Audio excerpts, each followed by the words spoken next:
Bonjour à vous, chères créatures. Pour l'histoire qui va suivre, tout premier conte de cette seconde saison des Pumpkin Stories, j'ai fait appel à Paragost. Nombre d'entre vous connaissent déjà sa voix, puisqu'il a déjà participé à plusieurs vidéos. Mais cette fois, il a le grand rôle, et va vous démontrer qu'il est également un grand conteur. Pour ceux qui ne connaissent pas encore sa chaîne, je ne peux que vous recommander de la découvrir grâce au lien en description de cette vidéo, afin que vous alliez voir et entendre son fabuleux univers. Cette saison 2 va voir une évolution du Pumpkin Man. Il a désormais accès à ses pleins pouvoirs, et va pouvoir user de ceux-ci pour punir les contrevenants au respect d'Halloween avec un certain sadisme. Pour ce premier conte, vous allez suivre un homme ayant provoqué la colère du Pumpkin Man, parce qu'il a voulu venger l'injustice ayant frappé son père. Une vengeance qu'il va s'affairer à perpétuer le soir d'Halloween, sans se douter des conséquences. Poussez le portail, et écoutez son calvaire qui se situe en plein cœur des territoires de l'autre monde.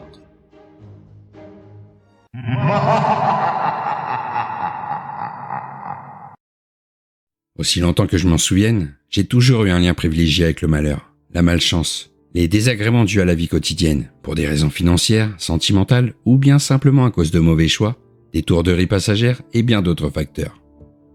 Ce n'était pas toujours moi la cible privilégiée, et ma famille a toujours vécu dans un tel environnement. Elle a toujours été oubliée du bonheur, de la joie de vivre. Mes parents ont multiplié les séjours à l'hôpital à cause d'une santé fragile, accentuée par l'hygiène déplorable dans laquelle nous vivions tous au sein de notre demeure. Mais quand on est sans le sou, il est difficile de pouvoir faire ce qu'on veut. Nous ne mangions pas toujours à notre faim, mais mes parents s'arrangeaient toujours pour que moi, mes frères et mes sœurs aient ce qu'il faut, quitte à se priver eux-mêmes, favorisant leur ennui de santé à répétition. Nous étions jeunes à l'époque, et nous ne nous rendions pas vraiment compte de l'importance du sacrifice de nos parents.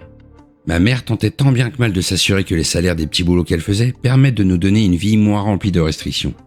Elle pouvait faire jusqu'à 14 heures de travail en une seule journée, et ce, sur 6 jours sur 7. Mais jamais je ne l'ai entendu se plaindre de quoi que ce soit. Seul comptait pour elle de nous voir manger, jouer et avoir des habits convenables, même si elle n'était pas toujours à la dernière mode. Mon père, lui, s'adonnait à divers trafics pas très glorieux. De la revente d'objets volés lors d'excursions nocturnes jusqu'au rôle de passeur de drogue de tout ordre, quand ce n'était pas des trafics plus risqués, comme les armes ou les organes humains. Quand maman, à cause de la fatigue, n'avait d'autre choix que d'être absente de la maison pour des examens, le manque à gagner était compensé par mon père, qui acceptait diverses missions de la part de ses commanditaires. C'était une vie où la tristesse se voyait sur les visages, chacun de notre côté, sans le montrer aux autres. En tant qu'enfants, nous souffrions de voir nos parents se démener pour que nous gardions un toit au-dessus de nos têtes. Mais malgré tout, nous montrions toujours un sourire forcé. C'était quelque chose de primordial pour nous, que nos parents ne s'inquiètent pas plus que ce qu'ils devaient déjà subir en permanence. À côté de ça, je voyais tous ces petits-fils de riches, ou en tout cas appartenant à des familles bien plus aisées que la nôtre, se plaindre au lycée parce que leur père ne leur avait pas acheté le scooter avec la bonne couleur pour leur anniversaire. Ou encore, la déléguée de notre classe affichait une mine déconfite parce que son frère passait la journée à se goinfrer à outrance et avait taché de graisse sa veste préférée en cherchant à récupérer la clé de l'armoire où se trouvait la manette de sa console de jeu. Simplement parce qu'elle ne supportait pas d'entendre son cher frère beugler sur des jeux en ligne avec ses potes décérébrés, tels qu'elle les désignait. Et ce sont des exemples parmi d'autres. Ils ne s'en rendaient même pas compte de la chance qu'ils avaient de profiter de tels plaisirs que notre famille n'avait pas la possibilité de profiter. Mais je ne disais rien. Ça ne servirait à rien de lui indiquer que d'autres souffraient de vivre dans des conditions bien plus précaires que sa vie horrible, là encore, en utilisant les mots sortant de sa bouche. De toute façon, elle ne prendrait même pas la peine d'écouter les propos de quelqu'un comme moi qui était invisible à ses yeux. Elle était bien trop occupée à se pavaner avec ses amis, à discuter de la manière d'inviter le quarterback de l'équipe de foot du lycée pour la fête qu'elle allait organiser pour Halloween. Halloween, c'était le seul plaisir que notre famille se permettait de fêter chaque année. Les autres fêtes, que ce soit Noël ou Pâques, étaient bien trop coûteuses et ne représentaient pas le même engouement que la journée des esprits à leurs yeux. Une passion que nos parents nous avaient transmise. Tous les ans, nous nous pavanions avec les mêmes habits reprisés, plusieurs fois dans les rues, en quête des bonbons et autres friandises que nos parents ne pouvaient nous offrir en temps normal. C'était le seul jour de l'année où nous pouvions vraiment goûter à un vrai bonheur et où les sourires de tous étaient véritables. Pourtant, c'est ce même jour qui allait devenir synonyme d'une succession de pleurs par ma faute. Parce que j'ai commis l'erreur de déclencher le cours de l'esprit même d'Halloween, le Pumpkin Man. Comme beaucoup, je pensais que ce personnage n'était rien d'autre qu'une création de cette fête, du genre fait uniquement pour faire peur aux enfants. J'entendais souvent lors des festivités de ce jour, des filles dire à leurs petits frères dissipés que s'ils ne leur obéissaient pas, le Pumpkin Man viendrait les prendre pour les punir. Parce que ce jour-là, on doit respecter l'esprit d'Halloween, ses règles et son ambiance. C'était amusant de voir ces petits garçons baisser la tête à cette évocation, en promettant d'être sages et d'obéir, en implorant presque de ne rien dire au Pumpkin Man. Je me disais que c'était ridicule d'avoir peur d'un personnage fictif, inventé de toutes pièces. Mais j'avais tort. Et je l'ai découvert après avoir agi sous le coup de la colère, en m'en prenant aux mauvaises personnes. Après que mon père fut dénoncé par celui qu'il considérait comme un ami, l'un des rares appartenant à un monde social autre que le nôtre. Mon père et lui se connaissaient depuis des années. Mais en apprenant qu'il avait été complice d'un réseau de prostitution de jeunes filles venant de pays d'Amérique du Sud, il n'avait pas voulu fermer les yeux une fois de plus, comme il l'avait fait de nombreuses fois, car connaissant sa position précaire. Mon père fut condamné à plusieurs années de prison, sans visite, mettant ma mère dans un désespoir immense. Sans compter qu'elle devrait sans doute travailler encore plus pour pallier le manque d'argent qui était ramené par notre père. J'ai développé une haine pour cet homme, qui était le père de Cheryl, la déléguée de classe dont je vous ai parlé précédemment. Les journaux ont relaté l'affaire, tout comme la télévision, mettant notre famille sous les coups des projecteurs. Mes frères et sœurs et moi-même faisions l'objet d'insultes, de railleries, de médisances sur notre père.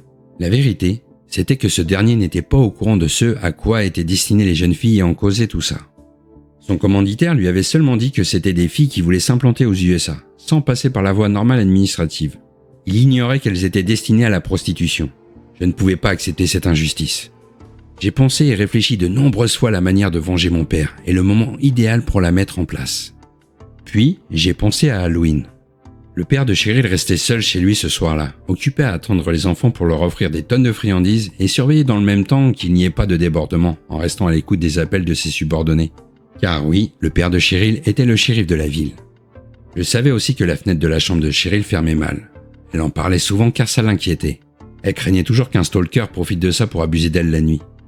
Son père l'avait réparée à plusieurs reprises, et le problème venait d'une malformation de l'encadrure de la fenêtre. Et ça impliquait d'effectuer des travaux nécessitant de refaire une bonne partie de la cloison pour que ce problème appartienne au passé.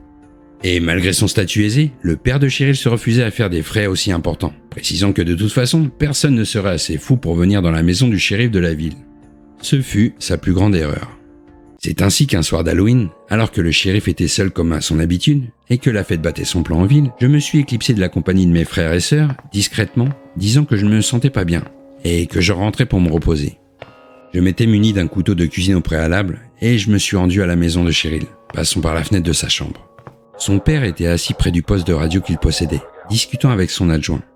Je m'étais fait discret, et était parvenu à me poster juste derrière lui, sans qu'il se rende compte de ma présence. Je lui ai planté la lame à l'arrière du crâne, le traversant et ressortant par l'un des yeux. Du sang avait giclé en masse sur le poste de radio, et le shérif s'écroulait sur le bureau où il se trouvait.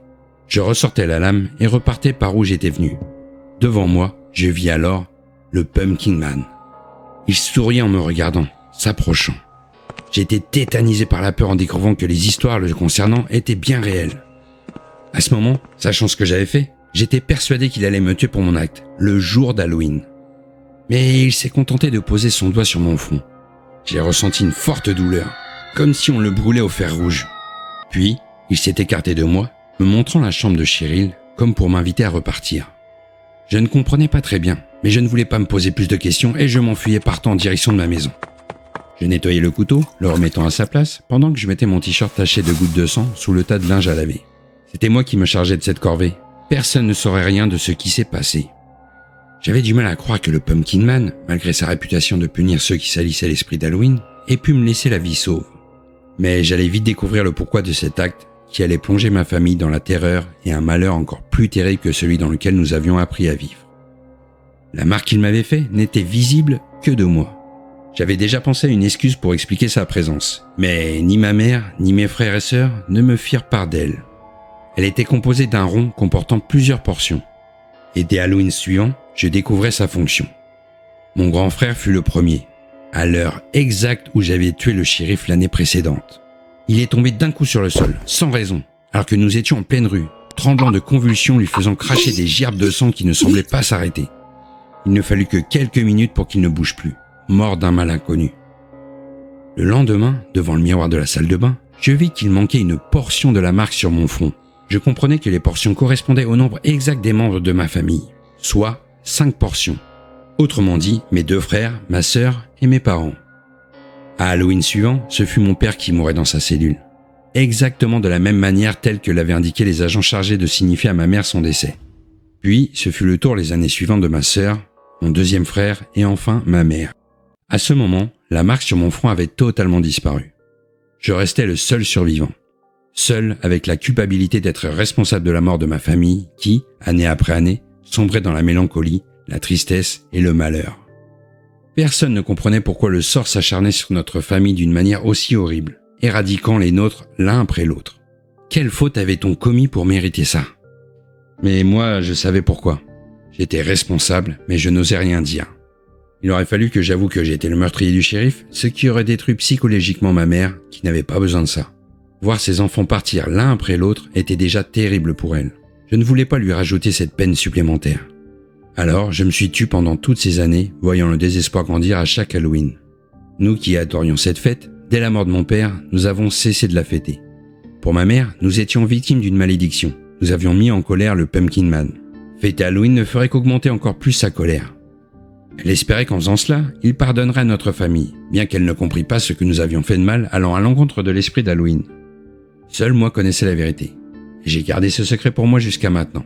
Jusqu'à ce que je rédige cette lettre expliquant que j'étais le coupable et que je me rende à la police avouant mon crime. Bien évidemment, je n'ai pas parlé du rôle du Pumpkin Man là-dedans. Personne ne m'aurait cru. Après ça, on m'a soupçonné d'avoir été à l'origine de la mort des membres de ma famille, bien que la police ne comprit pas de quelle manière. J'avais déjà été puni par la mort des miens, mais ça ne suffisait pas pour le Pumpkin Man. Il fallait en plus qu'aux yeux de tous, je sois celui qui les avait tués aussi, achevant de me faire plonger mentalement. Parce que ma colère de voir mon père emprisonné pour une injustice m'avait fait faire un acte impardonnable, j'étais puni de la pire des façons. Et jamais je ne me pardonnerai pour ça. Jamais non plus je ne pourrai oublier le visage du Pumpkin Man, dont j'entends le rire chaque nuit d'Halloween comme un rappel de ma faute au cœur de la cellule de l'asile où je séjourne encore aujourd'hui. La vengeance est un plat qu'il vaut mieux ne pas consommer le jour d'Halloween, car le Pumpkin Man sera toujours là pour vous rappeler combien elle peut avoir un retour de flamme bien plus destructeur que ce qu'on pensait. Au final, le protagoniste de cette histoire a payé très cher sa petite intrusion meurtrière dans la maison du shérif, qui jugeait responsable des malheurs de sa famille. Peut-être aurait-il mieux valu qu'il accepte le destin.